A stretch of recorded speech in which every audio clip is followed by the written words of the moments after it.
नमस्कार दोस्तों, स्वागत है आपका मेरे चैनल कॉमिक्स लाइफ में। शुरू करते हैं मनोज कॉमिक्स की एक और मज़ेदार कॉमिक्स, मेंढक राजकुमार। मेंढक राजकुमार, लेखक बिमल चटर्जी, चित्रांकन त्रिशूल कॉमिको आर्ट। बहुत समय पहले चंदनपुर नामक देश के एक गांव में रामदास नाम का एक किसान अपनी पत्नी के साथ रहता था। वे बहुत ही गरीब थे। उनके पास एक छोटा सा खेत था। दोनों पति पत्नी रोटी कमाने के लिए उसी खेत में सब्जियां उगाते और उसे मंडी में बेचकर किसी तरह अपना पेट भर लिया करते थे। उनकी कोई संतान नहीं थी। ढलती उम्र के साथ साथ उनकी शारीरिक शक्ति भी धीरे धीरे क्षीण होती जा रही थी। अतः अपने भविष्य के बारे में सोच सोचकर वे अक्सर उदास हो जाया करते थे। एक दिन वे दोनों उदास बैठे आपस में बातें कर रहे थे। कितना अच्छा होता यदि प्रभु हमें भी एक पुत्र दे देता। कम से कम अपने बुढ़ापे के बारे में चिंता तो नहीं करनी पड़ती और 2 वक्त की रोटी तो मिलने की उम्मीद बनती। शायद प्रभु हमसे अप्रसन्न है भगवान, तभी तो हमारे लाख प्रार्थना करने के बावजूद भी उसने हमारी वर्षों से सुध नहीं ली। शायद उस दिन प्रभु ने उनकी बातें सुन ली। कुछ ही दिन बीते होंगे कि किसान रामदास की पत्नी गर्भवती हो गई। जब किसान को पता चला तो वह खुशी से फूला न समाया। आहा, प्रभु ने हमारी सुन ली।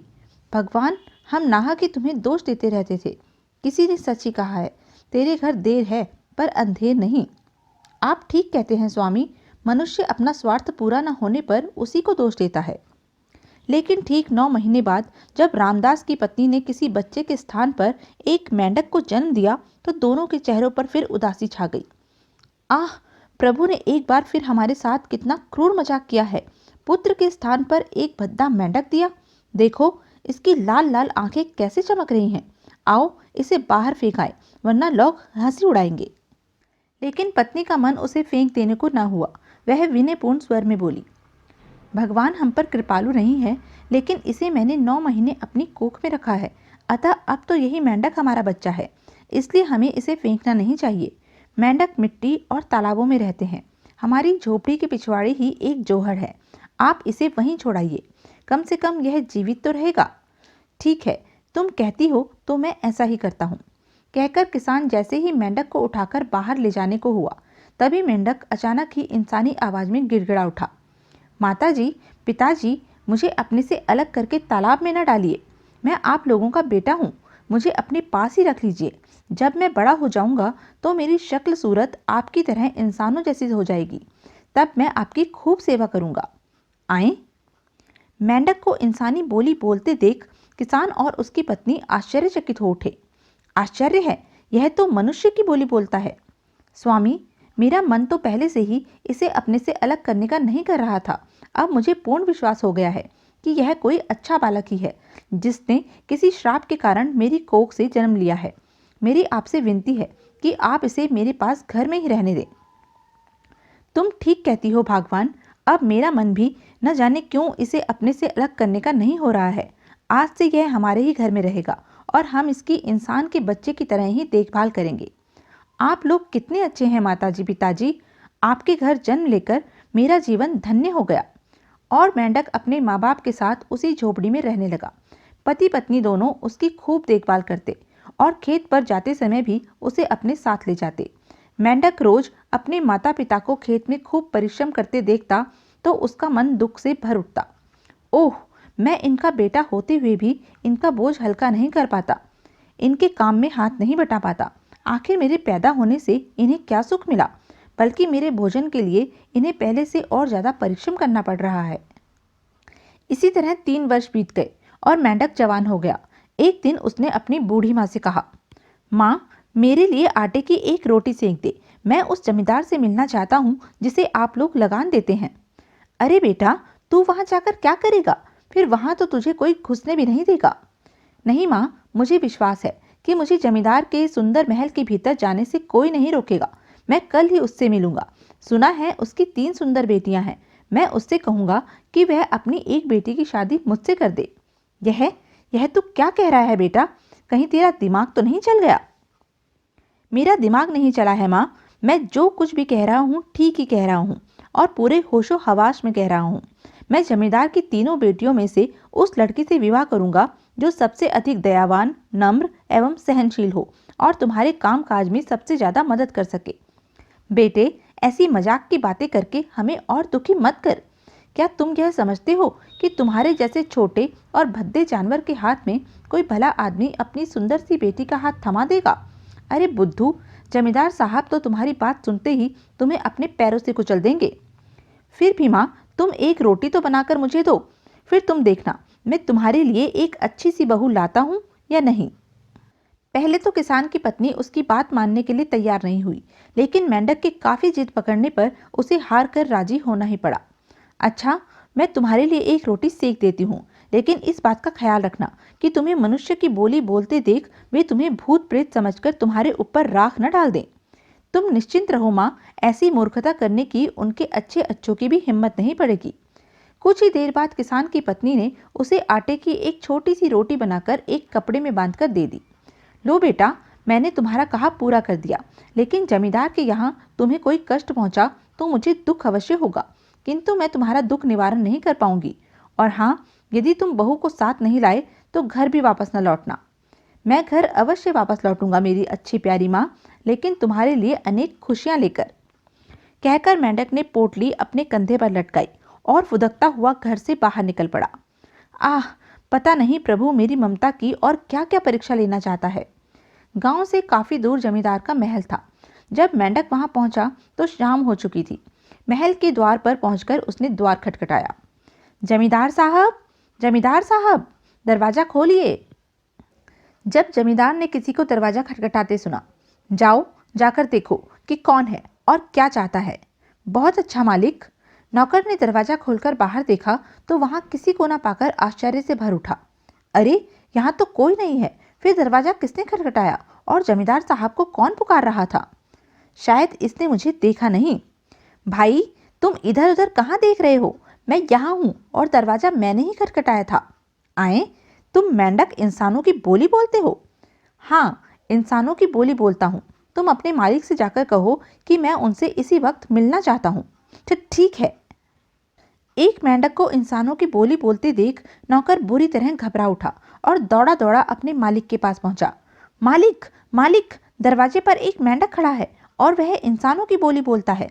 कहता है कि मैं इसी समय तुम्हारे मालिक से मिलना चाहता हूँ। क्या? ओह, आश्चर्य की बात है। नौकर की बात सुनकर जहां जमींदार सोच में डूब गया, वहीं पास बैठा मुंशी घबराकर बोल उठा। मालिक, मुझे लगता है वह जरूर कोई भूत प्रेत होगा। मेरी मानिए तो तुरंत उस पर राख डलवा दीजिए। ऐसा करने से भूत प्रेत भाग जाते हैं। नहीं नहीं, ऐसा करना उचित नहीं होगा। जरूरी नहीं कि वह कोई भूत प्रेत ही हो। मेंढक पानी में रहते हैं, हो सकता है वह जल देवता का कोई संदेशा लेकर आया हो। सुनो रामू, जिस प्रकार देवताओं की आवभगत की जाती है उसी प्रकार उसकी करो। पहले उस पर दूध छिड़को, उसके बाद मैं देखूंगा कि वह कौन है और मेरे पास किस लिए आया है। जमींदार के नौकरों ने वैसा ही किया जैसा उनके मालिक ने कहा था। उन्होंने मेंढक पर दूध छिड़कने के साथ साथ कुछ दूध उसके ऊपर हवा में भी उड़ेला। तभी जमींदार स्वयं दरवाजे पर पहुंच गया। मेंढक देवता, क्या तुम जल देवता के महल से आ रहे हो? कहो, हम तुम्हारी क्या सेवा कर सकते हैं? मैं जल देवता के महल से नहीं आ रहा जमींदार साहब, मैं तो अपनी ही इच्छा से आपके पास आया हूँ। आपकी सब लड़कियां विवाह योग्य हैं। मैं उनमें से एक से शादी करना चाहता हूँ। कृपया अपनी एक लड़की का हाथ मेरे हाथ में देकर मुझे अपना दामाद बना लीजिए। मेंढक की बात सुनकर जमींदार और उसके सब नौकर बड़े भयभीत हुए। किसी तरह अपने भय पर काबू पाता हुआ जमींदार क्रोध भरे स्वर में बोला, यह तुम कैसी बेसिर पैर की बातें कर रहे हो? आईने में जरा अपनी सूरत तो देखो, कितने भद्दे और बदसूरत हो। कितने ही बड़े बड़े जमींदारों ने मेरी बेटियों से विवाह करना चाहा, लेकिन मैंने सबको मना कर दिया। फिर मैं तुम जैसे भद्दे मेंढक को अपनी बेटी कैसे ब्याह सकता हूँ? बेकार की बातें मत करो और जाओ यहाँ से। सुनिए ससुर जी, यदि आप मेरी बात नहीं स्वीकारेंगे तो मैं हंसना शुरू कर दूंगा। मेंढक की बात सुनकर जमींदार के सब्र के सारे बांध टूट गए और वह क्रोध से चीख उठा। मेंढक के बच्चे, तेरा दिमाग खराब हो गया है। अगर तुझे हंसना ही है तो मेरे दरवाजे से दूर हो जा और खूब जी भरकर हंस। नहीं, मैं तुम्हारे ही दरवाजे पर खड़ा होकर हंसूंगा। कहने के साथ ही मेंढक ने जोर जोर से हंसना आरंभ कर दिया। उसके हंसने से अचानक ही बड़े जोरों की आवाज हुई और उसी के साथ धरती कांपने लगी। जमींदार के महल के ऊंचे ऊंचे स्तंभ हिलने लगे, मानो महल गिरना ही चाहता हो। हा हा हा हा हा हा। हे भगवान, यह क्या? उफ। तभी सारे आकाश में धूल, रेत, मिट्टी, कंकड़ और पत्थर उड़ने लगे। सूरज एवं सारा आकाश अंधेरे से ढक गया और जमींदार के घर के सब लोग और नौकर चाकर हवा में उड़ उड़कर एक दूसरे से टकराने लगे। उफ! आह! आई! किसी को नहीं मालूम हो सका कि वे क्या कर रहे हैं और यह सब क्या हो रहा है। जब जमींदार ने यह महसूस किया कि यदि जल्द ही उसने मेंढक को हंसने से नहीं रोका तो न केवल उसका महल ही खंडर में बदल जाएगा, बल्कि परिवार समेत सभी नौकर चाकर एक दूसरे से टकरा टकरा कर मर जाएंगे, तो वह शीघ्र से बोला, मेंढक महाशय, मैं आपकी बात मानने के लिए तैयार हूँ। कृपया करके आप हंसना बंद करें। मैं अपनी सबसे बड़ी बेटी का ब्याह आपके साथ कर दूंगा। मेंढक ने हंसना बंद कर दिया तो धीरे धीरे पृथ्वी ने भी कांपना बंद कर दिया। महल मकान आदि सब अपनी अपनी जगह पुनः पहले के समान स्थिर हो गए। भीतर आइए मेंढक महाशय, मैं अभी विवाह की तैयारियां करता हूँ। धन्यवाद ससुर जी। त्रस्त जमींदार ने आनंद फानंद में विवाह मंडप तैयार करवाया और पंडित को बुलाकर मेंढक के साथ अपनी बड़ी बेटी के फेरे डलवा दिया। आह, मेरी प्यारी बेटी! हे प्रभु, यह तूने इसे कैसी सजा दी है। विधिवत विवाह पूर्ण होने के बाद, ससुर जी, मैं इसी समय अपनी बहू को लेकर घर जाना चाहता हूँ। कृपया आप जल्द से जल्द विदा की पूरी तैयारी कर दीजिए। ठीक है। जमींदार ने उसी समय 2 घोड़े मंगवाए, एक अपनी बेटी के लिए और दूसरा उसके दहेज के लिए। फिर कुछ देर बाद जमींदार और उसके परिवारजनों ने भरे हृदय से उन्हें विदा कर दिया। मेंढक धरती पर फुदक फुदक कर चलता हुआ अपनी पत्नी को मार्ग दिखाने लगा। जमींदार की बड़ी लड़की का नाम श्यामलता था। मेंढक से विवाह कर वह बिल्कुल भी खुश न थी। जब फेरे डल रहे थे तभी उसने मन ही मन यह फैसला कर लिया था कि वह मेंढक से छुटकारा पाकर ही रहेगी। इसीलिए उसने विदा होने से पहले 2 बड़े बड़े पत्थर अपने वस्त्रों में छिपाकर रख लिए थे और अब उस मौके की तलाश में थी कि पत्थर मारकर मेंढक को ढेर कर सके।